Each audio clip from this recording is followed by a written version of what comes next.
नमस्कार, मैं सर्वहितकारी विद्या मंदिर की हिंदी की अध्यापिका आज आपके सामने वचन के बारे में बताना चाहूंगी।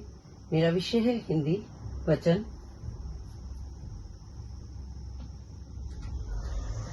वचन की परिभाषा: संज्ञा शब्द के जिस रूप से उसकी संख्या में एक या अनेक होने का बोध हो उसे वचन कहते हैं। संज्ञा शब्द के जिस रूप से उसकी संख्या में एक या अनेक होने का बोध हो उसे वचन कहते हैं। वचन दो प्रकार के होते हैं, एक वचन, बहुवचन। एक वचन: संज्ञा शब्द के जिस रूप में उसके संख्या में एक होने का बोध हो उसे एक वचन कहते हैं। जैसे चूहा एक है ना, घोड़ा, कॉपी, किताब, पेंसिल आदि।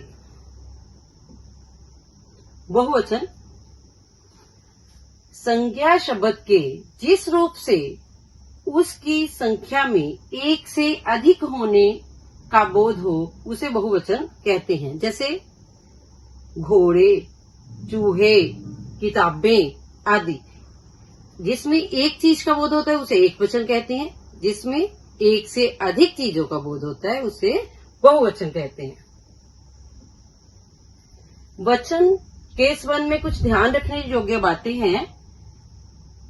कुछ शब्द सदैव एक वचन में रहते हैं, जैसे एक वचन में ही ये हमेशा प्रयोग होंगे, जैसे जनता, वर्षा, हवा आदि।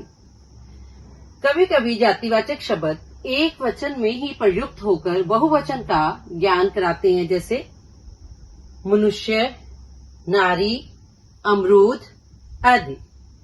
कुछ शब्द सदा बहुवचन में ही रहते हैं। ये जो शब्द हैं ये हमेशा बहुवचन में ही होते हैं। दर्शन, समाचार, बाल, होश, लोग आदि।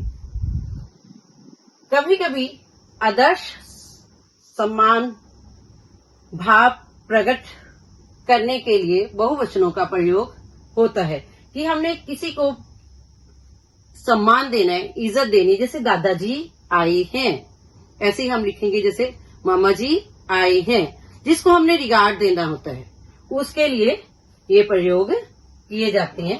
कुछ स्वंत सूचक संज्ञा है, एक वचन बहुवचन दोनों में ही समान रहते हैं। जैसे चाचा, दादा, मामा आदि। जैसे चाचा एक वचन में चाचा आए हैं, और अगर इसमें हमने बहुवचन में कैसे लिखेंगे?